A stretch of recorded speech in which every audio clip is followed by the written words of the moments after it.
Narito na ang mga pinakamalalaking balita sa One North Central Luzon ngayong Biyernes.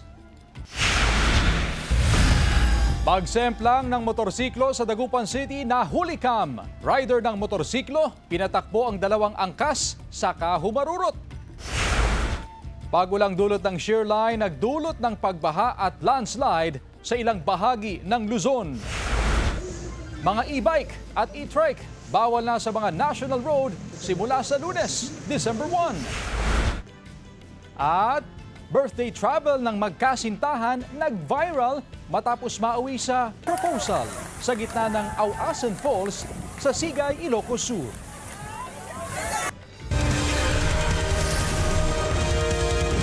Ito ang GMA Regional TV, One North Central Luzon.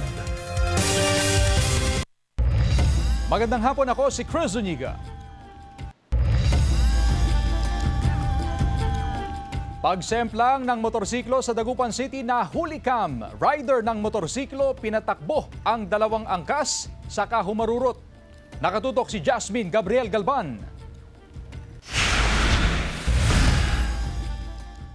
Sa videong ito, makikita ang isang motorsiklong bumabagta sa Arellano Street sa bahagi ng Barangay Pantal, Dagupan City. Sakay ang 3 katao gabi ng Miyerkules.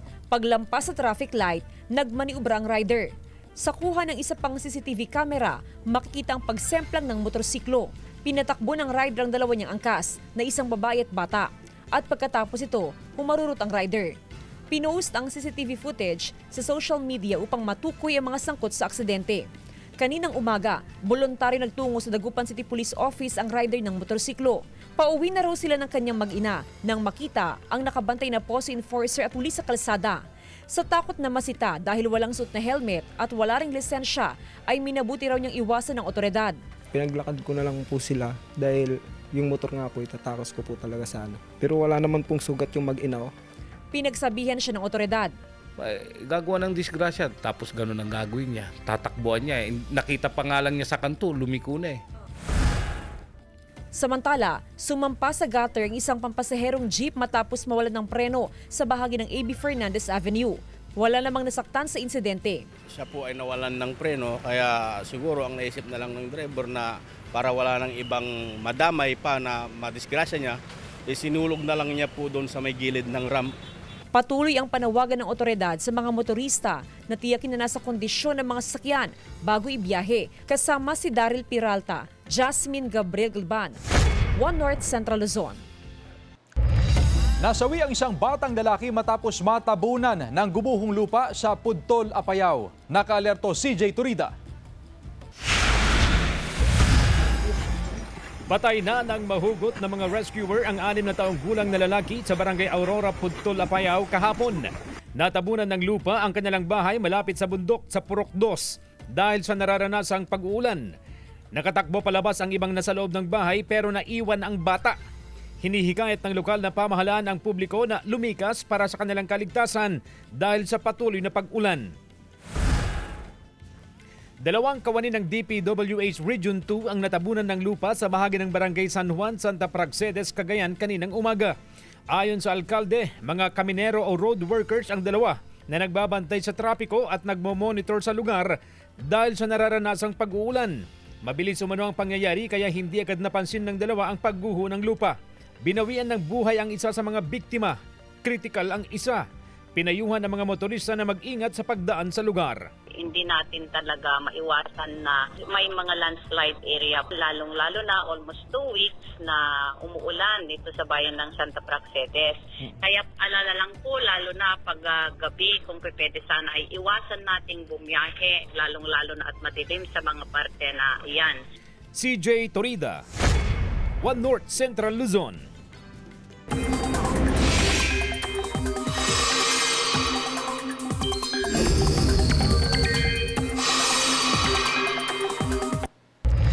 Mountain slope sa Itogon, Benguet bumigay dahil sa abandonadong tunnel at pocket mining na pinalala ng mga pag-ulan. Yan at iba pang balita sa pagtutok ni Sandy Salvacio.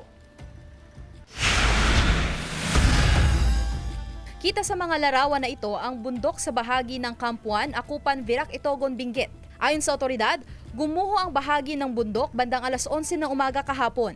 May 138 na minero na nagtatrabaho sa lugar pero kinumpirma ng Itogon Incident Management Team na ligtas lahat ng mga ito. Ilan sa mga itinuturong dahilan ng pagguho ay ang abandonadong tunnel at posible ring mga pocket mining sa bundok na pinalala ng pag-ulan.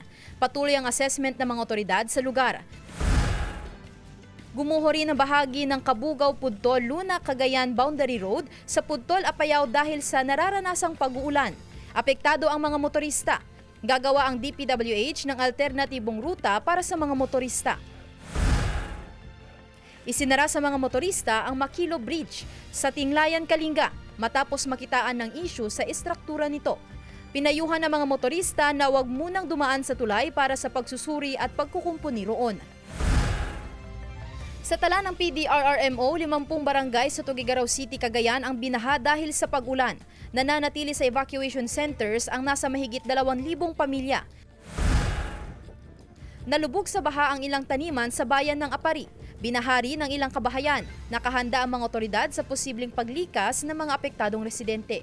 Sandy Salvacio, One North, Central Luzon. Mga kapuso, patuloy nang lumalayo sa bansa ang bagyong may international name na Koto o yung dating bagyong Verbena. Gayunpaman, apektado pa rin ng trough o extension ng bagyo ang ilang bahagi ng bansa, kasabay ng pag-iral ng Amihan, Easterlies at Shearline. Sa datos ng Metro Weather, may tsansa pa rin ng ulan sa Northern at Central Luzon. May malalakas na ulan pa rin sa ilang bahagi ng Cagayan Valley at Cordillera Region. Posible rin ang ulan sa iba pang bahagi ng bansa. Samantala, mga e-bike at e-trike bawal na sa mga national road simula sa Lunes, December 1. Yan ang balitang tinutukan live ni Jasmine Gabriel Galban. Jasmine? Chris, kasunod ng abiso at ng announcement ng LTO na bawal nang dumaan sa National Highway ang mga e-bike at e-trike, ay humihingi naman ng konting konsiderasyon ang mga e-vehicle driver sa otoridad. Simula sa Lunes, ipagbabawal na ang pagdaan ng mga electric vehicles gaya ng e-bike at e-trike sa National Highway. Ito ang pahayag ng Land Transportation Office sa Senado habang tinatalakay sa plenaryo ang panukalang budget ng DOTR para sa 2026. Layo nitong matiyak ang kaligtasan sa kalsada at masigurong naayon sa batas ang paggamit ng mga pangunahing lansangan. Ang ating priority po dito, yung kanilang safety sa kalye. Na di baling magalit ho kayo sa akin, at least safe pong makakauwi yung mga anak ninyo, asawa ninyo, kaysa naman po maaksidente dahil sa maling paggamit nitong mga e-trikes sa mga national highways. Umani ito ng samot-saring reaksyon mula sa mga e-vehicle drivers sa Dagupan City. Malaking ginhawa para sa kanilang paggamit ng e-bike at e-trike. Wala tayong magagawa, ma'am, kung yun ang utos, yun ang patakaran, masusunod talaga. May mga sundo kami estudyante sa school. Kasi po, sila Karanglaan. Paano namin sila masusunod kung binawal ng e-bike? Para sa ilan, tama lang daw ang desisyon ng LTO, lalo pat parte sa kaligtasan ng publiko. Para sa akin, ma'am, mas maganda po kasi sila yung nagkokos din ng accident minsan eh. Dahil sa minsan, yung mga karamihan na nagdadrive ng mga e-bike, mga kabataan, mga ganun, hindi man dumaan sa proseso sa lisensya.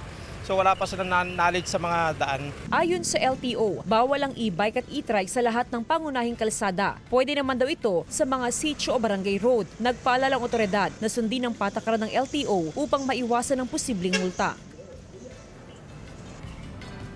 Chris, kasabay ng implementasyon ng no e-bike at ng no e-trike sa National Highway ay magkakaroon naman o magsasagawa naman ng information dissemination ng LTO para maunawaan para ng mga motoristang dahilan kung bakit mahigpit na ipagbabawal ang pagdaan sa kalsada o pangunahing kalsada ng mga e-bike at ng e-trike.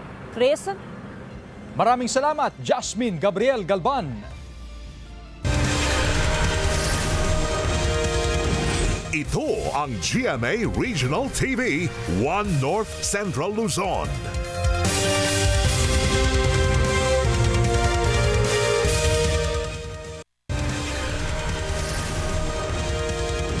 Ito ang GMA Regional TV, One North Central Luzon.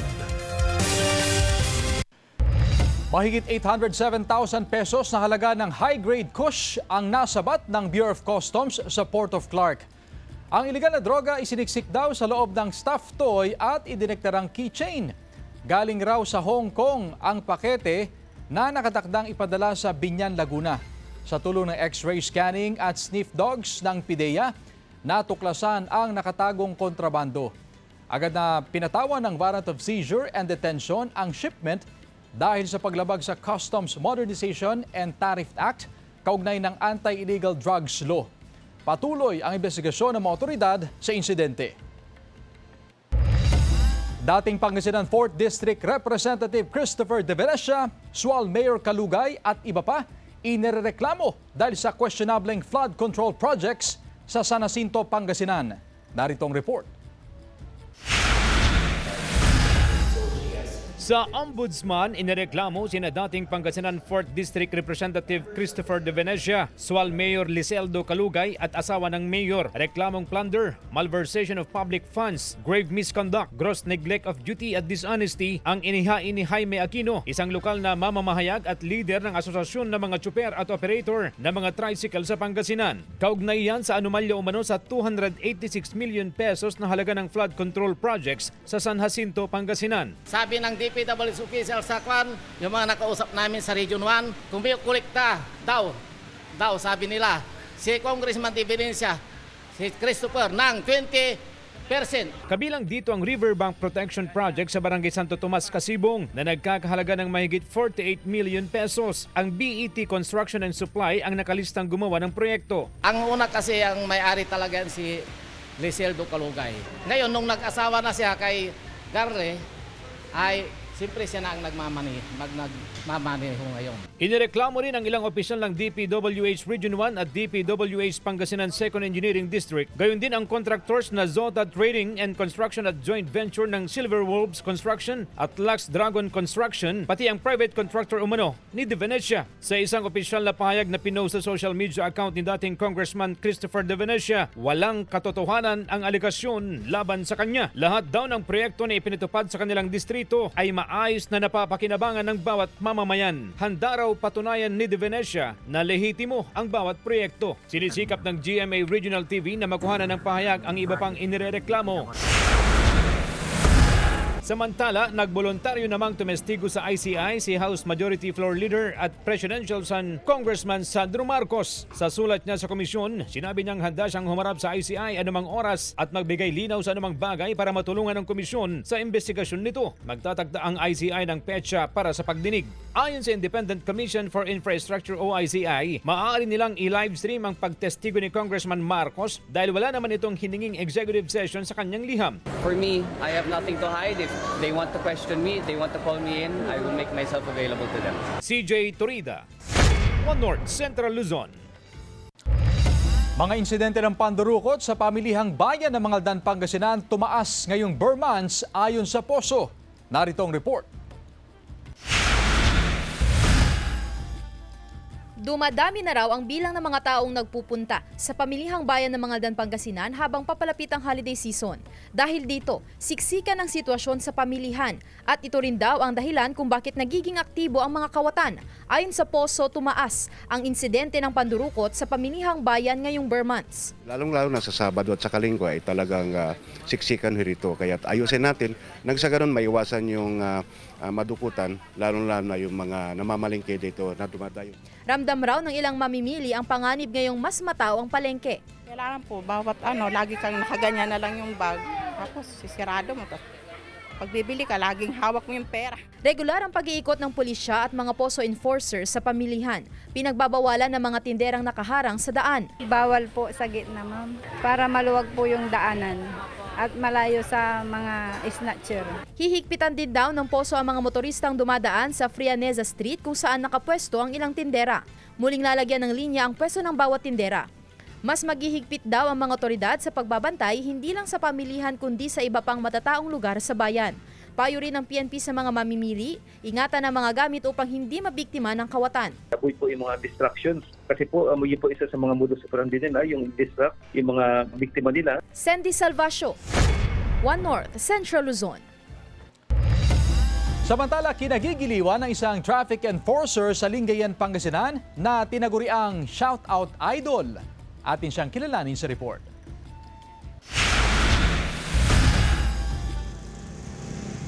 Bawas stress daw para sa mga motorista, commuter at mga tumatawid sa kalsada ang pampagood vibes ng isang traffic enforcer sa Lingayen, Pangasinan. Siya si Jerry Caburnay. Good morning! Ang mga motorista at pasahero talaga namang napapakaway kapag si Jerry ang nagmamando ng trapiko. Itong si Rona, tatawid lang, kinantahan pa. Ayun, si Ma'am Dona. Nakakatuwa po kasi mas enjoyable naman. Ang tinaguriang shout-out idol ng mga motorista ay hindi lang pag-greet ang hatid na good vibes, kundi aawitan ka pa upang mawala ang init ng ulo, lalo na kung mabigat ang trapiko.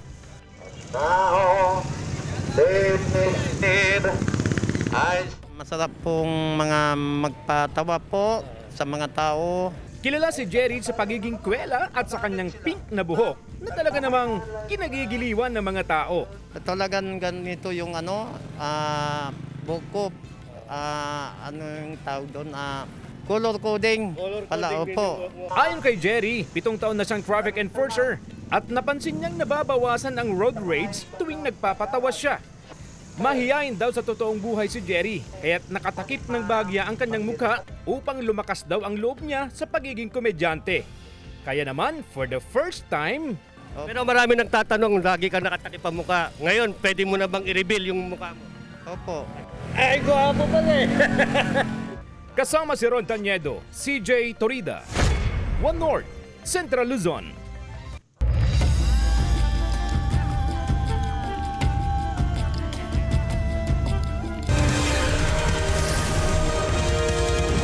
Ito ang GMA Regional TV, One North Central Luzon.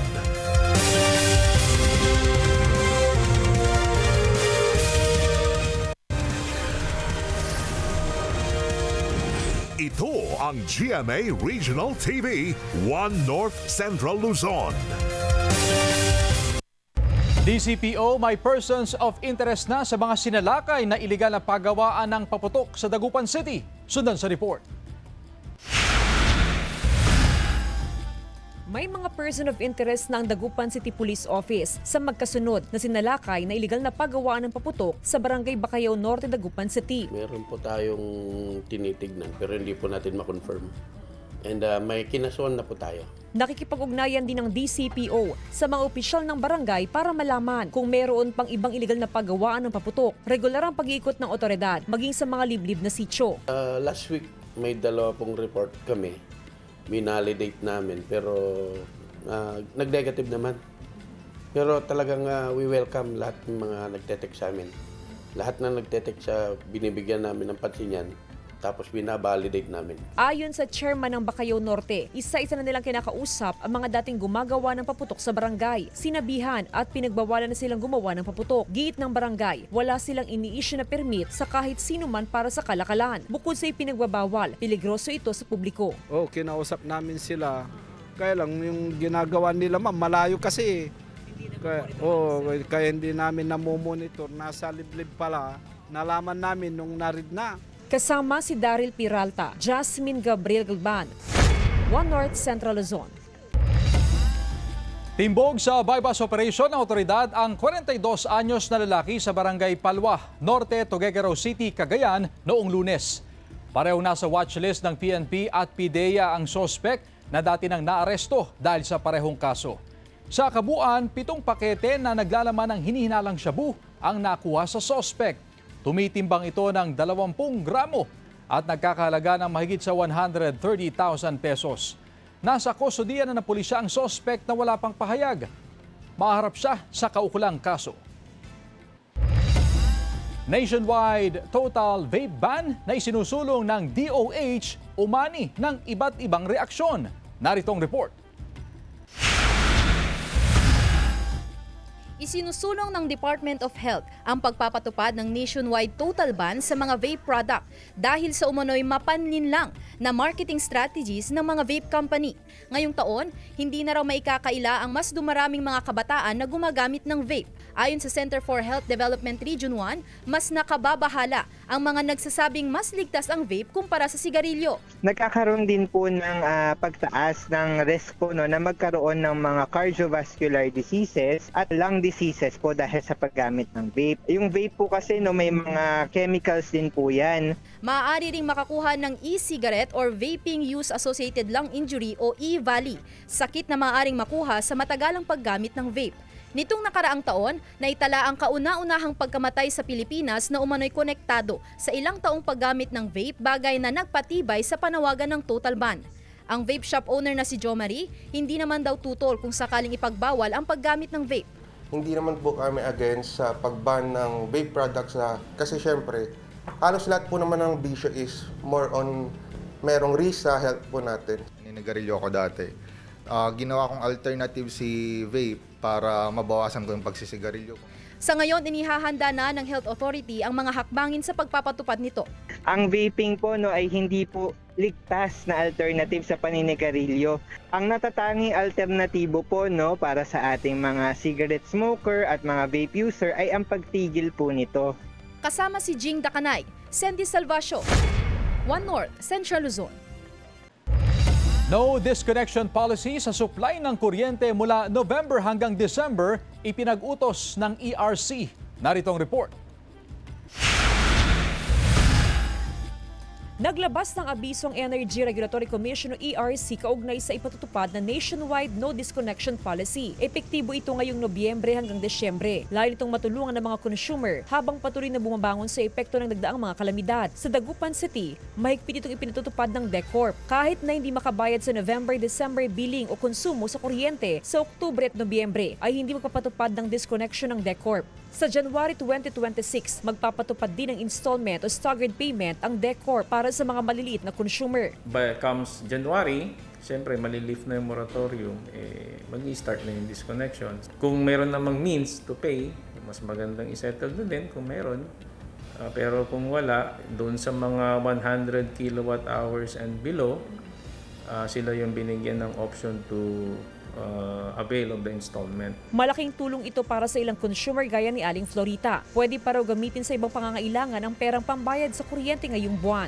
Para sa akin, ma'am, okay. Malaking bagay, ma'am, kasi yung mga gumagawa ng tinapay, siguro, ma'am, kailangan din ng kuryente.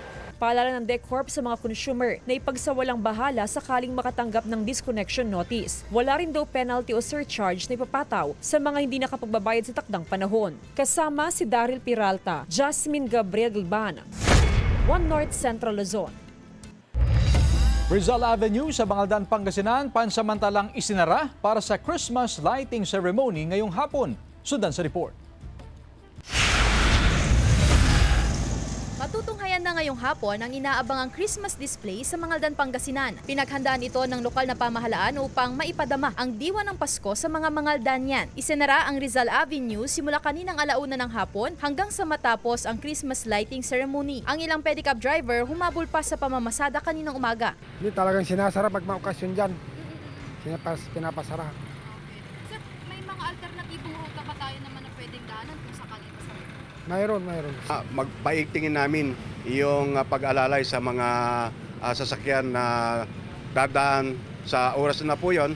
Katuwang din ang lokal na PNP Bangaldan sa pagmamando ng trapiko. Pinadaan muna ang mga malalaking sasakyan sa Duyala Street. Alternatibong ruta rin ng mga motorista ang Sangguniang Bayan, Serafica Street at Jimenez Arellano Street. Nakatutok ang mga POSO enforcers sa traffic situation. Naka-full alert ang mga PNP para sa seguridad ng mga motorista at bisita sa aktibidad. Ang ating mga pulisan, ma'am, ay naka-ready na po mula kahapon. Inikutan na po ng area at ay pag-coordinate po kami sa ating mga GSO officer para po sa maging maayos po yung ating pag-close ng areas. Sandy Salvacio, One North, Central Luzon.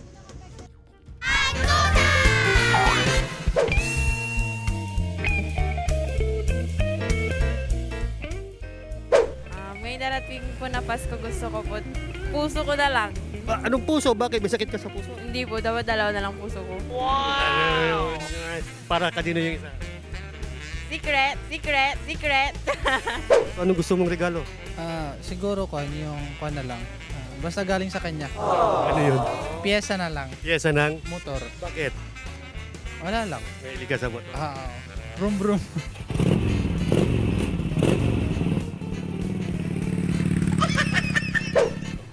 Kaya yung tricycle na lang. Tricycle? Oo.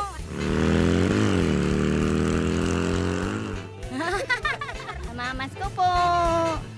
Pera po. Pera. Opo. Kano? Kahit ilan. Basta lagpas 1K, Jack lang po. Basta lagpas mo kayo. Anong gagawin mo sa pera? Pangkain, pangkain, pangkain. Namamas ko po.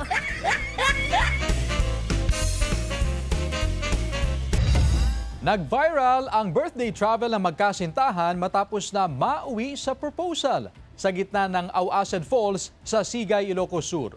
Silipin sa report.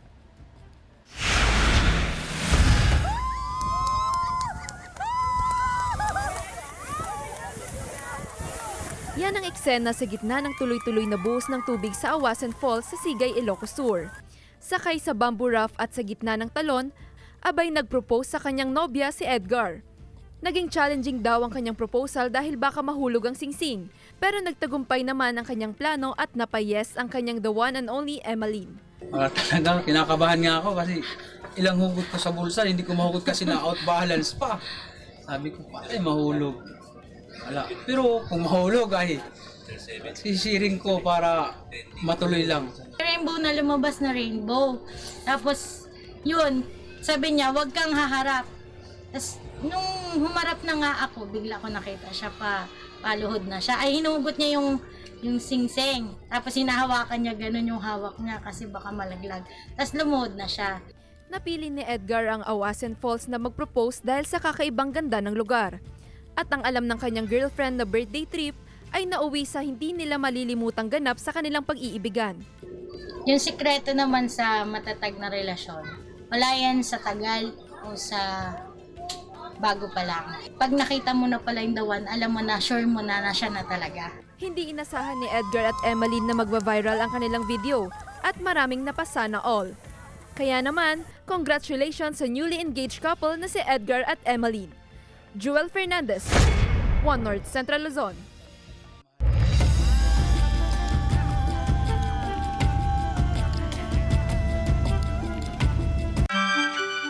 Mga kapuso, 27 days na lang.